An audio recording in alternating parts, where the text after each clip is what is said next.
평생 일해서 모은 돈 다 어디로 간 걸까요? 한 60대 은퇴자가 이렇게 말했습니다. 정확히 어디에 썼는지도 모르겠어요. 그냥 삶을 유지하려고 쓰다 보니 어느새 바닥이었어요.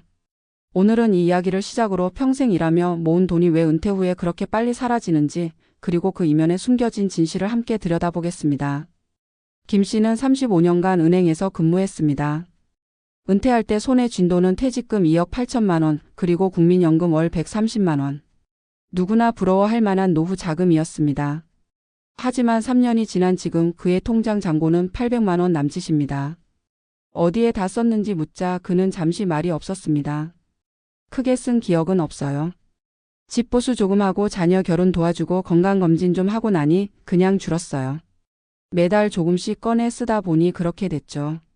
사실 김 씨의 사례는 결코 특별하지 않습니다. 한국은행 조사에 따르면 60대 가구의 은퇴 후 평균 자산 감소 속도는 예상보다 2배 이상 빠릅니다. 그 이유는 단순히 돈을 많이 써서가 아닙니다.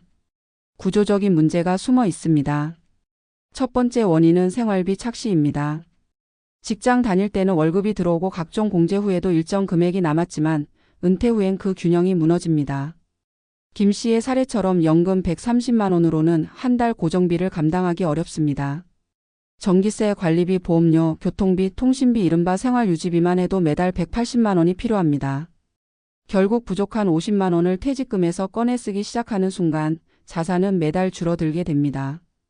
두 번째 원인은 소득 공백의 공포입니다. 사람은 일정한 현금 흐름이 끊기면 불안을 느낍니다. 그래서 은퇴 후엔 소비를 줄여야 한다는 압박과 그래도 조금은 써야지라는 욕구가 동시에 생깁니다. 이 불안과 욕구 사이의 진자운동이 은퇴자의 지출 패턴을 흔들어 놓습니다. 계획 없는 소비가 아니라 불안에서 비롯된 지출인 셈입니다. 이 씨 부부는 20년 넘게 식당을 운영하다가 60대 초반에 정리했습니다. 퇴직금 대신 남은 건 3억 원의 현금과 1억 원짜리 아파트. 이 돈으로 노후를 시작했지만 7년 만에 현금은 거의 사라졌습니다. 이유는 단순했습니다. 처음엔 여유 있게 살고 싶었어요. 여행도 다니고 친구들 모임도 하고. 그런데 장모님 병원비가 생기고 집 보수하고 아들 결혼 자금 도와주고 나니 남은 게 없더라고요. 문제는 이런 지출이 대부분 의도하지 않은 필수 지출이라는 점입니다. 부모 부양, 자녀 지원, 의료비, 유지비 등은 계획에 없었지만 피할 수 없는 현실입니다. 실제로 통계청 자료에 따르면 60대 가구의 의료비는 은퇴 전보다 평균 2.8배 증가합니다. 많은 은퇴자들이 말합니다. 돈이 줄어드는 게 무섭다기보다 내가 통제하지 못한다는 게 더 무섭다. 은퇴 전에 매달 급여일이 있었고 소비 패턴도 일정했습니다. 그러나 은퇴 후엔 다음 달 수입이 없다는 감각이 심리적 혼란을 만듭니다. 그 결과 사람들은 돈의 흐름을 추적하지 않습니다. 그냥 줄어드는 걸 보고만 있습니다. 다시 말해 은퇴 후의 진짜 위기는 돈이 아니라 돈의 감각이 사라지는 것입니다. 한 금융심리학자는 이렇게 말했습니다. 은퇴자는 지출을 줄여야 한다는 강박보다 먼저 내가 어떤 소비를 하는지 감각을 회복해야 합니다.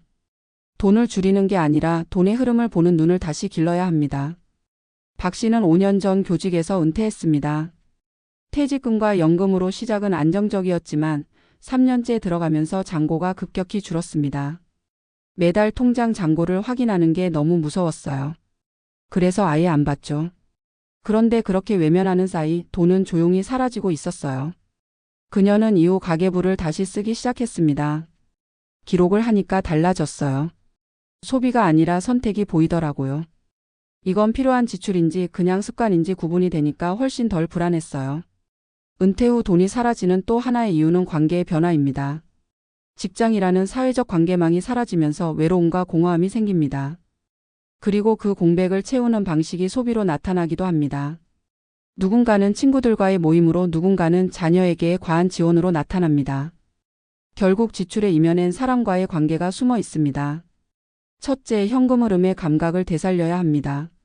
매달 들어오는 돈과 나가는 돈을 직접 손으로 적어보는 것, 이 단순한 행위가 소비 감각을 회복시킵니다. 둘째, 의도적 소비를 습관화해야 합니다. 단순히 절약이 아니라 무엇을 위해 쓰는지 이유를 분명히 하는 것입니다.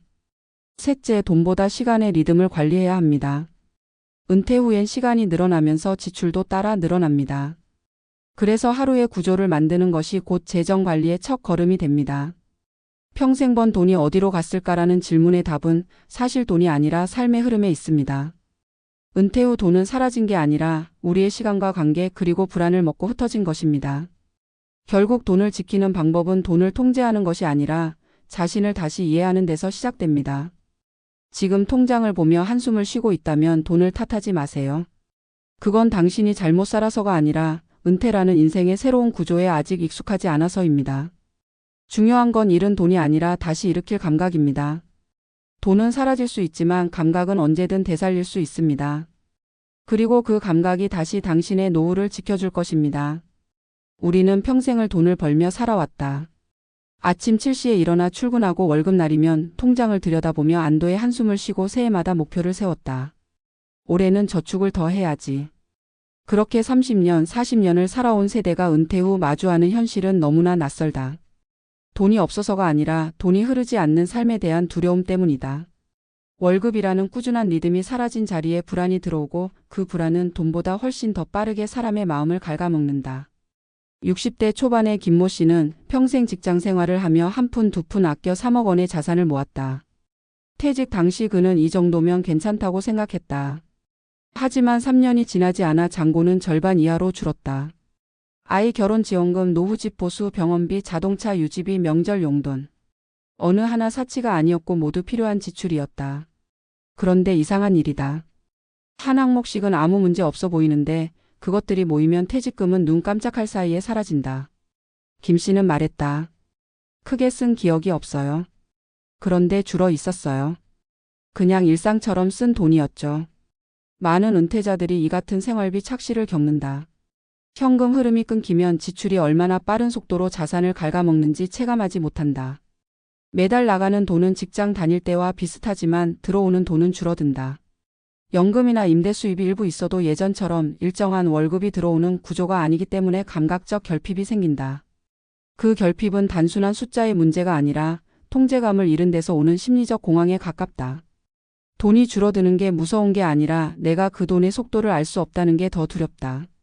이 두려움은 소비의 형태를 왜곡시킨다. 어떤 이는 이럴 때일수록 즐겨야 한다며 소비를 늘리고 또 어떤 이는 절약해야 한다는 강박으로 자신을 옥죄다. 둘 다 공통점이 있다. 돈을 살아있는 것으로 느끼지 못한다는 점이다. 돈이란 결국 흐름이다. 젊을 때는 일과 연결된 돈의 순환 구조 속에서 그 흐름이 자연스럽게 유지됐다. 그러나 은퇴 후엔 스스로 그 리듬을 만들어야 한다. 이것이 어려운 이유는 돈의 문제가 아니라 시간의 구조가 바뀌었기 때문이다. 퇴직 후의 하루는 길다. 누군가는 그 길이를 자유라 부르지만 다른 누군가에겐 불안의 길이로 다가온다. 시간은 남는데 쓸 일은 없다. 그러면 사람은 소비를 통해 의미를 느낀다. 외식 한 번, 여행 한 번, 친구들과의 모임 한 번. 하지만 그 소비의 본질은 즐거움이 아니라 살아있음의 확인이다. 돈을 쓰는 행위로 일상의 존재감을 확인하는 것이다. 이 지점이 은퇴 재정의 가장 큰 함정이다. 또 다른 문제는 관계의 변화다. 직장이라는 사회적 네트워크에서 밀려나면 사람은 자신이 쓸모 있는 존재인지 불안해진다. 그 불안은 때로 가족에게로 향한다. 자녀의 요청에 쉽게 지갑을 열고 친구 모임에서는 괜히 계산을 먼저 한다. 돈으로 관계를 지탱하려는 심리다. 하지만 그렇게 쓴 돈은 만족으로 남지 않는다. 오히려 내가 왜 이렇게까지 해야 하나는 후회로 돌아온다. 결국 돈의 유출보다 무서운 건 관계의 의존이다. 은퇴 후엔 돈이 아니라 관계가 삶의 중심이 되기 때문이다. 70세 은퇴자 이모 씨는 아내와 함께 살고 있다. 젊을 땐 둘 다 경제활동을 했지만 지금은 연금과 예금이 전부다. 그는 이렇게 말했다. 퇴직하고 나니 아내와 하루 종일 같이 있으면서 오히려 돈 얘기를 더 많이 하게 되더군요. 왜 이런 걸 샀느냐, 왜 이걸 버렸느냐. 결국 돈 문제는 생활의 문제고 생활의 문제는 관계의 문제라는 걸 알았어요. 그가 말한 이 문장은 많은 은퇴자들의 공통된 진실이다. 돈은 결코 독립적인 대상이 아니다. 삶의 태도와 관계, 시간의 쓰임과 연결된 하나의 거울이다. 그렇다면 어떻게 해야 할까? 전문가들은 돈의 감각을 회복하는 것이 첫걸음이라고 말한다. 단순한 가계부가 아니라 자신이 어떤 방식으로 돈을 쓰고 있는지를 인식하는 훈련이다. 가령 하루 동안 쓴 비용을 금액이 아닌 이유로 기록해보는 것이다. 불안해서 썼다, 습관적으로 썼다, 필요해서 썼다. 이렇게 이유를 적어보면 소비의 패턴이 보인다. 은퇴 후 가장 무서운 건 무의식적인 지출이다. 어쩌다 보니 쓰게 되는 돈, 그게 바로 노후 자산을 무너뜨린다. 또 하나 중요한 건 시간의 예산을 세우는 일이다. 젊을 땐 하루의 구조가 회사가 정해주는 대로 흘러갔다. 하지만 은퇴 후엔 자신이 스스로 일과를 설계해야 한다. 문제는 시간이 많아질수록 지출이 늘어난다는 점이다. 밖에 나가면 돈이 들고 집에 있어도 전기세가 든다. 그러니 돈의 예산만이 아니라 시간의 예산을 짜야 한다. 하루를 어떻게 보내느냐가 바로 지출의 방향을 결정한다. 아침 산책, 독서, 자원봉사, 간단한 운동처럼 돈이 들지 않는 시간 사용을 늘리는 게 곧 재정 안정의 핵심이다. 한 연구에서는 은퇴자 중 하루 루틴이 일정한 사람이 그렇지 않은 사람보다 연평균 지출이 20% 적었다고 한다. 이는 단순히 절약의 결과가 아니라 생활 리듬이 안정되면 불안이 줄고 불안이 줄면 불필요한 소비가 줄어든다는 뜻이다. 결국 돈을 관리하는 일은 시간을 관리하는 일과 다르지 않다. 그리고 마지막으로 은퇴 후엔 돈의 목적을 재정의해야 한다. 젊을 땐 돈이 성취의 증거였지만 이제는 지속의 도구가 되어야 한다. 즉 돈을 모으는 것이 아니라 돈을 오래 머물게 하는 법을 배워야 한다. 그 중심에는 관계와 의미가 있다.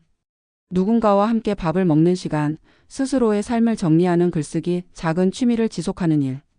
이런 행위가 삶의 리듬을 만들고 그 리듬이 돈의 흐름을 안정시킨다. 한 65세 여성 은퇴자는 이렇게 말했다. 예전에는 돈이 많아야 불안이 없어질 줄 알았어요. 그런데 지금은 알아요. 불안이 사라져야 돈이 새지 않는다는 걸요. 그녀의 말은 단순하지만 본질을 찌른다. 돈이란 결국 심리의 반영이다. 마음이 흔들리면 소비도 흔들린다. 그래서 진짜 재정 관리란 통장 관리가 아니라 마음 관리다. 평생 번 돈이 다 어디로 갔느냐는 질문의 답은 단순하다. 돈은 사라진 게 아니다. 우리의 시간 속으로, 불안 속으로, 관계 속으로 흘러간 것이다. 그리고 그 흐름을 되돌리는 유일한 방법은 돈을 다시 살아있는 리듬 속에 두는 일이다. 소비를 줄이기보다 돈의 의미를 다시 세우는 일, 그것이 은퇴 후 재정 회복의 첫걸음이다. 결국 노후의 진짜 부자는 돈이 많은 사람이 아니라 돈의 속도를 알고 그것을 다스릴 줄 아는 사람이다. 평생 벌어온 돈이 어디로 갔는지 묻는 대신 이제는 이렇게 물어야 한다. 내 삶은 지금 어디로 흐르고 있는가? 그 질문에 대한 답을 찾는 순간 잃었다고 생각했던 돈의 가치가 다시 돌아올 것이다. 돈은 흩어졌지만 삶의 감각은 여전히 남아있다. 그것을 되찾는 것이야말로 은퇴 이후 가장 값진 투자다.